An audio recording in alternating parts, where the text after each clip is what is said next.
transom, ledger itu lebih panjang daripada plancha. Saya ambil untuk bisa.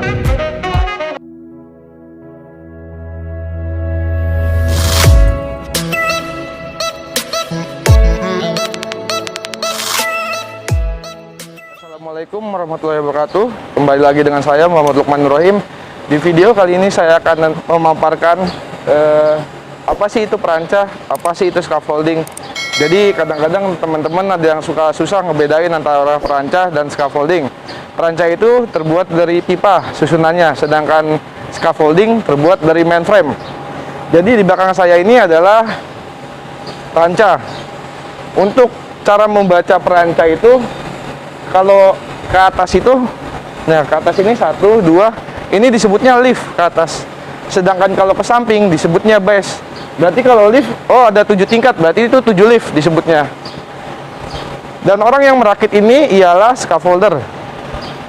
Untuk yang memberi tagging, jadi tagging itu untuk kelayakan pakai, apakah bisa digunakan perancanya atau tidak. Jadi ada tagging merah, tagging kuning, dan tagging hijau. Mungkin nanti di akhir video saya akan jelaskan tentang apa yang dimaksud tagging. Nah, komponen apa aja sih yang ada di peranca? Jadi bisa dilihat Pak, ini yang paling pendek ini di bawah ini disebutnya transom. Ini disebutnya transom. Nah, yang di sini standar. Bawah ini jack base. Sedangkan pengait ini sebutnya klem. Nah, klem ini terdiri ada 2 jenis ya. Jadi kalau yang pertama ada klem mati. Klem mati itu untuk posisi vertikal, jadi posisi yang lurus-lurus makanya klem mati. Sedangkan yang bengkok-bengkok ini pakainya klem hidup. Jadi yang miring lah. Kalau khususnya untuk bracing pakainya klem hidup. Sedangkan ini mungkin teman-teman tahu tangga ini Pak. Ini ledger. Perbedaan ledger sama transom, ledger itu lebih panjang daripada transom. Itu ledger. Oke. Nah, ini ada bracing menyilang. Bracing ini berfungsi untuk penguatan antara lift. Jadi lift 1 dengan lift 2 dikuatkan oleh bracing. Dan ini platform atau catwalk. Jadi kalau untuk yang di atasnya, paling atas untuk lantai kerja itu ada namanya tubot.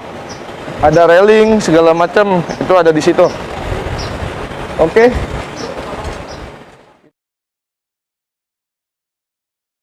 Oke, ini adalah tipe untuk mobile scaffolding atau mobile peranca.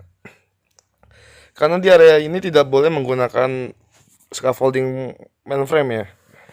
Jadi kalau bedanya sama yang tadi, kalau mobile dia lebih banyak rodanya. Ada jack base juga, tetapi jack base ini hanya untuk ketika posisi dia kerja, agar gak goyang-goyang aja sih intinya. Jadi lebih banyak rodanya. Jadi kalau misalnya untuk supervisi, kalau menggoyangkan ini udah pasti goyang karena lebih banyak rodanya. Nah, ini 2 lift ya, posisi 2 lift. Nah, itu ada tubot. Tubot itu penahan jatuh benda. Jadi kalau benda itu insya Allah nggak terpental lah. Untuk standarnya emang setiap peranca itu harus ada tubotnya tuh, itu tubot.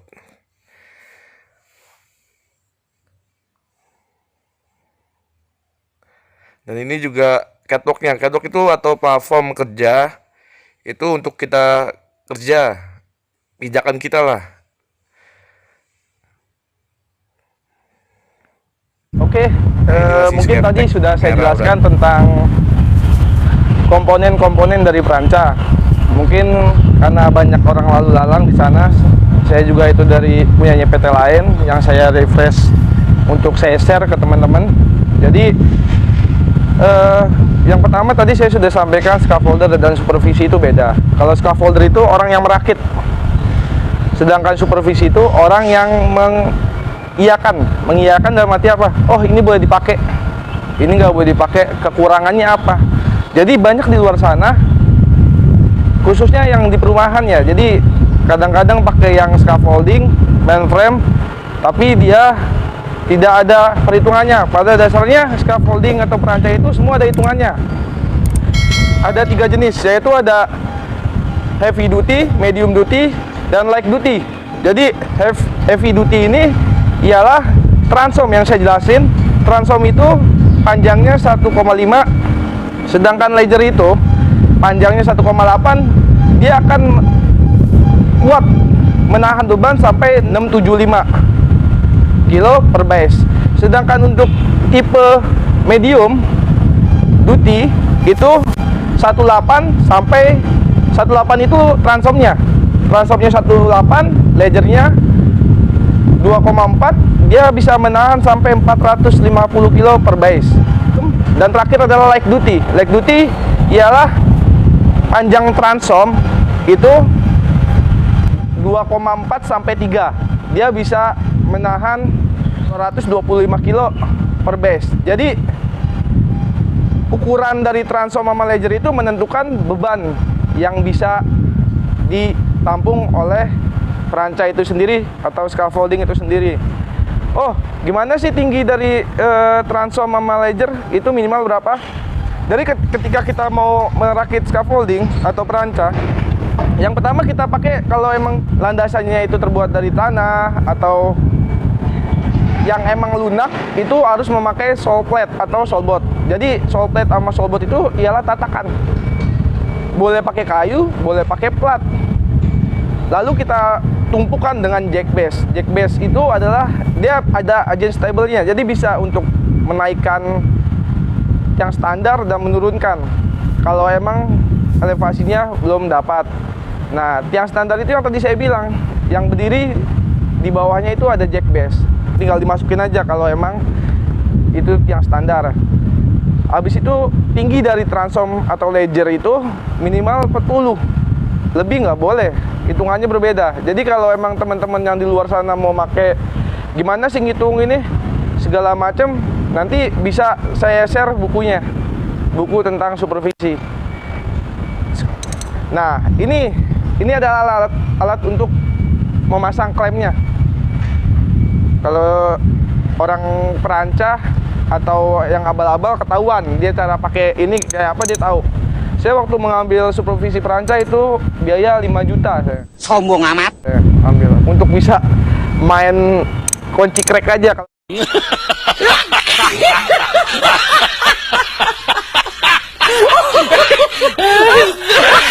Kalau saya ini, kalau orang sebut banyak ngomong kunci krek, kalau saya bilang ini kunci reket.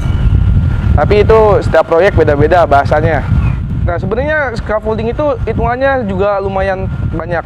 Makanya banyak orang juga yang emang nggak mau ngeluarin budget untuk pekerjaan yang menggunakan peranca, menggunakan scaffolding. Kadang-kadang tukang-tukang yang emang nggak ada lisensi, nggak ada sertifikat, disuruh mengerjakan. Alhasil banyak yang rubuh. Kalau emang dia tinggi, bangunannya tinggi, ya dia ngetis. Ngetis itu adalah scaffolding kita pakai pipa, boleh juga untuk ke dalam. Jadi semacam angkur poinnya, angkur poin dari peranca itu sendiri.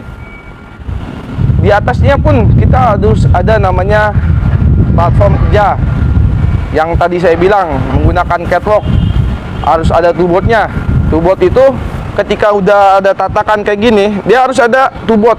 Boleh pakai triplek atau papan, boleh juga pakai catwalknya. Jadi untuk menahan benda-benda yang terpental jatuh ke bawah. Ada berapa aja sih tentang klem-klem itu sendiri? Sebenarnya kalau di sini yang familiar, teman-teman ada klem mati, klem hidup. Yang sering tadi bilang klem mati itu ialah klem yang emang posisinya untuk lurus saja, nggak bisa untuk miring atau untuk masang bracing. Jadi kalau misalnya teman-teman mau masang bracing, ya menggunakan klem hidup gitu. Sedangkan untuk nyambungin pipanya gimana? Ada juga kadang-kadang klem mati di join sama ini di overlap pipanya, ada juga.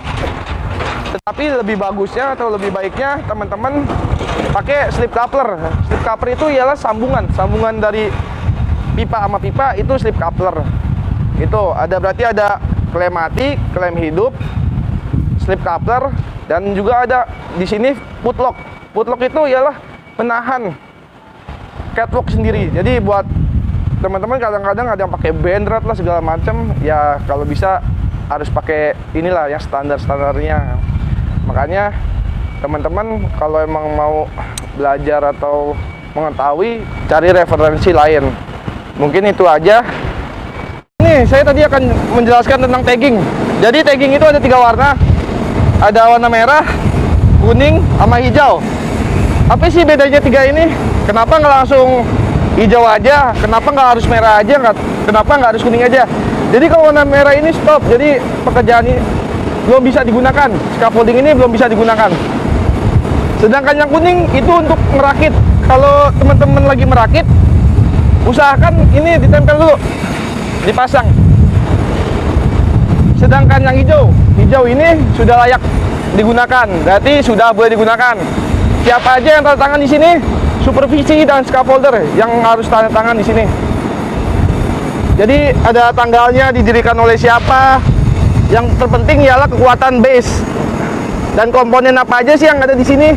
Misalnya ada handrail, ada midrail, to-board, jack base, net, dan lainnya. Pokoknya kalau yang hijau ini udah dipakai, udah bisa dipakai, yang udah di-approval oleh supervisi peranca atau ASE. Oh, ini bermanfaat buat teman-teman.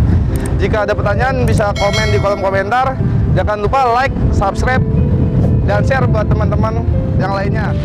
Assalamualaikum warahmatullahi wabarakatuh.